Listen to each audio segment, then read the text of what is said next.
The call to action is homes need to be where the jobs are. Yes, yes. This all is broadly a product of there not being enough housing supply in the right places. Nobody wants to be super commuting in their car for 3 hours. Majority of jobs need to be done in person just strictly by the nature of what that job is. LA accounts for nearly 10% of all supercommuters nationally. I think there are actually ways in which remote work could even exacerbate some of these issues. Remote work could add new supercommuters into the mix here. Long-term, LA could actually become a less attractive regional economy if some of these issues persist.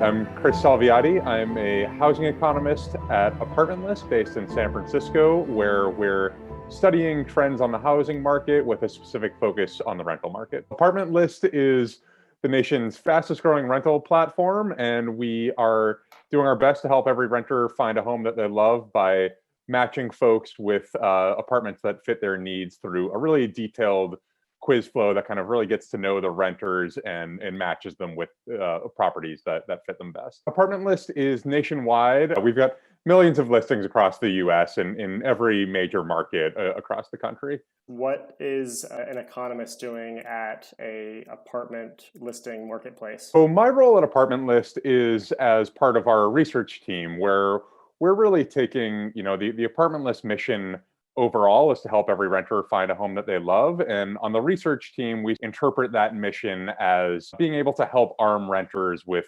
data that is going to be important and valuable to them as part of that apartment search, diving deep on important trends that are happening in the housing market. And we publish that research on the Apartment List research blog. So the report that we're discussing today is titled Rise of the Supercommuters. And here we're really digging into a trend that we've been observing for a number of years now, where we're seeing a sharp increase in the share of workers who are commuting more than 90 minutes each way to work. So supercommuters are folks who are taking on excess commute time, which we define as being more than 90 minutes each way to work. So these are folks that are commuting round trip 3 hours every day. It is encompassing of various commute types.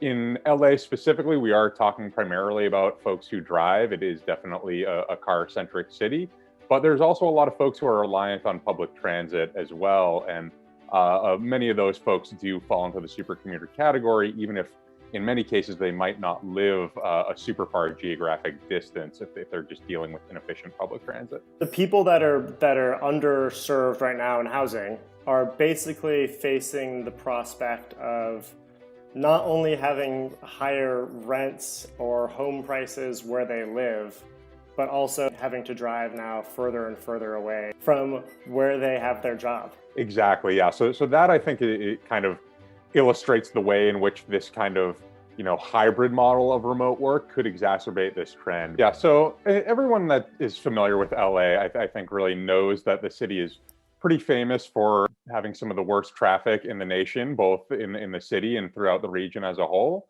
And so perhaps maybe it isn't necessarily a surprise that LA is one of the epicenters of this supercommuting trend. But nonetheless, the numbers are pretty alarming. So when we look at greater LA as a whole, and here I'm looking at the 5 counties that encompass the Los Angeles and Riverside metros. So LA County, Orange County, Riverside, San Bernardino, and Ventura counties. Across all 5 of those counties, so the broader region as a whole, 5% of the workforce are supercommuters. So this is 1 out of every 20 workers is enduring this 3-hour plus commute on a daily basis. In terms of the absolute magnitude of workers here, we're talking about over 400,000 individuals who are doing these supercommutes. And when we compare this to the national numbers, the share of supercommuters in LA is well above that national average of 3%. And with 4.6 million supercommuters nationwide, it's the case that LA accounts for nearly 10% of all supercommuters nationally. And certain parts of the LA region are supercommuting is even more concentrated. So in Riverside County specifically, 8.2% of the workforce are supercommuters, and in San Bernardino County, it's 6.5%. Both of those numbers obviously well over double the national average. And this is a problem that's only getting worse every year. So if we look from 2010 to 2019, the number of supercommuters in greater LA increased by 64%, while the overall workforce increased by only 15%. So supercommuters over these past 10 years have increased at a rate of more than 4 times the growth in the overall workforce. 8% of Riverside It's insane, yeah. workforce is driving 3 hours a day. Yeah, it's pretty staggering when you actually think about it. Take out the hours that you're sleeping and the hours that you're working, those 3 hours end up carving out, a big chunk of the rest of the day that folks, otherwise would be spending on, other things that they have to get done or leisure time. And so it does take a significant toll. And we're talking about supercommuters. So if you look at further down the scale, just like a bad commute, like an hour-long commute, you're talking about probably more than 8% are, in addition to that, are now in a car for over an hour each way. So it's like, this is just the worst tip of the iceberg, is 8% is in this category. There are a lot of folks that maybe don't quite qualify as supercommuters, but who still have pretty rough commutes. And so that 8.2%, when we're looking at Riverside County, that really is just kind of the tip of the iceberg. Supercommuting isn't something that's just strictly relegated to folks that are in the Inland Empire. Even within LA County, 4.5% of the workforce are supercommuters, and actually accounts for over half of all the supercommuters in greater LA. The county that has seen the fastest growth in supercommuters, with 78% growth over the past 10 years in LA County. LA is really the job center of the region, so I would expect that most of these people are commuting within LA County, not just drive, but also those who are reliant on public transit. Here we're looking at a map of supercommuting trends at the census tract level, and you can see, as the gradient kind of scales up, there are some census tracts here where, over 10%, and in a few cases, even over 20% of the workforce are supercommuters. In the areas immediately centered close to downtown LA, the folks that live in those neighborhoods are pretty unlikely to be supercommuters. But as you kind of see that radius sort of expand out, you can see that supercommuting, it becomes more and more common on the further reaches of the region. And that's true, again, even within LA County. LA County itself actually is quite large, so there are a lot of folks who do supercommute even within the county. This is responding to commuting radius is right now within the region. Yeah, these are all folks who are commuting daily. Going forward, remote work is something that's going to just complicate how we think about this issue. And so there may end up being, as I said, a lot of folks who end up in these hybrid arrangements where, going forward, we may have kind of a new class of what you might call part-time supercommuters, folks who are living far enough out that when they do go into the office, that commute would qualify as a supercommute, but they're not doing it every day. We're having this discussion in the midst of, what is really kind of a significant revolution in the way that workplaces are organized. And by that, I'm referring to the remote work trend. So, over the past year plus, we've kind of been thrown into this forced experiment where basically everyone whose job is capable of being done remotely has been working remotely. And now that we're starting to move into this phase where vaccine distribution has become widely available, the virus itself is presenting less and less of a risk. It does seem, that many workers will end up back in offices this year. But at the same time, that pendulum isn't going to swing all the way back. In a recent survey that we did, we found that among workers who are currently working remotely, 3 out of 4 expect that they're going to continue to have remote work flexibility going forward after the pandemic. A natural question is, how is that going to impact this supercommuting trend? And is this remote work trend now something that could potentially alleviate supercommuting if these folks don't need to be driving to the office anymore? But when we look at the data, what we actually see is that it's still the case that the majority of jobs need to be done in person just strictly by the nature of what that job is. Fewer than 1 in 3 of these supercommuters are employed in remote-friendly occupations. So things, like cashiers, truck drivers, retail salespeople, teachers, nurses, doctors, these are all jobs that just by their very nature need to be done in person. The jobs that are not remote friendly are underserved communities, are lower income segments of the region that simply don't have this luxury to just work from home a couple days a week. You can't be a cashier or a teacher or firefighter, a cop, stocking the shelves at a grocery store by phoning it in. Exactly. Yeah. And I really like that you used the word luxury there, because I think that that's something that not a lot of people are necessarily thinking of remote work in that way as being kind of a luxury perk. But it is the case that, remote friendly jobs tend to be significantly higher paid. So, here looking at the medians within the LA metro, the median income of remote friendly occupations is $60,000 annually.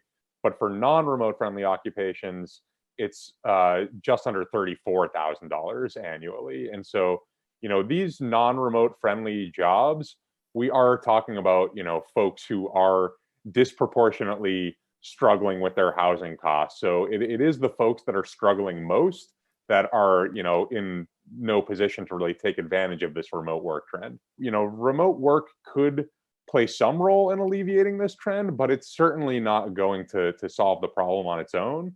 And I think there are actually ways in which remote work could even exacerbate some of these issues. A lot of these folks that, think that they're going to have some form of continued remote work flexibility also say that they don't think that they'll be able to go fully remote, that they expect to have sort of a hybrid arrangement where they will no longer need to go into the office every day, but will still need to go in on certain days. That could actually counterintuitively potentially spur new supercommuters if folks who are no longer commuting every day may now be willing to bear a longer commute if they're only doing it a couple days a week. And so you may have more and more folks actually moving out into these further reaches of the region because now they're willing to take advantage of those more affordable housing prices because they don't need to do that commute every day. And so you could end up with more folks doing these kind of part-time super commutes. And if enough folks move to kind of these further edges of the current commute radius, you could even see the commute radius expand even further.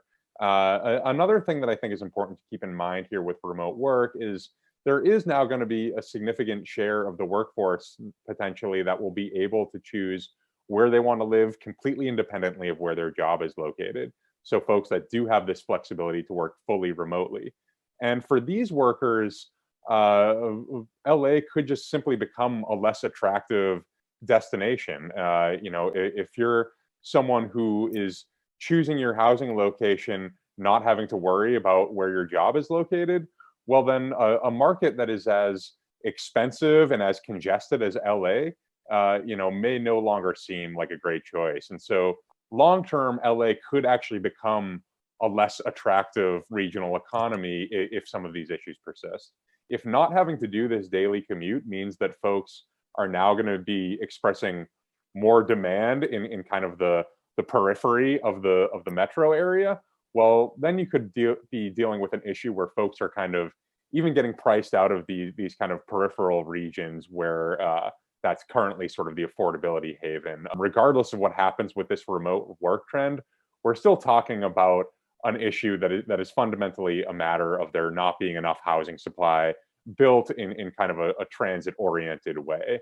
And so remote work is certainly not going to solve that problem. Really, I think what's important to kind of bear in mind here is that this all is broadly a product of there not being enough housing supply in the right places, and this is a trend that is driven by affordability. And so they move further and further into the periphery of the region. Nobody wants to be spending 3 hours getting to and from work every day. This supercommuting trend is one that's really driven by necessity and lack of better options. The underlying issues of housing supply and urban planning are really still the fundamental ones that need to be solved here. So LA is a strong local economy that's been growing at an above average rate for a number of years. That growing population in a lot of ways is desirable if it's driven by a strong local economy. But communities need to be thoughtful and intentional about how they're accommodating this type of growth. And I think the surge in supercommuters that we see in greater LA speaks to the need to really rethink how the region develops going forward. An adequate supply of housing being built with robust transit infrastructure in mind is something that could alleviate this issue. But unless we start implementing creative solutions to get to that point, this problem is only going to get worse. Well, thank you, Chris. Yeah, absolutely. Thanks so much, Charlie.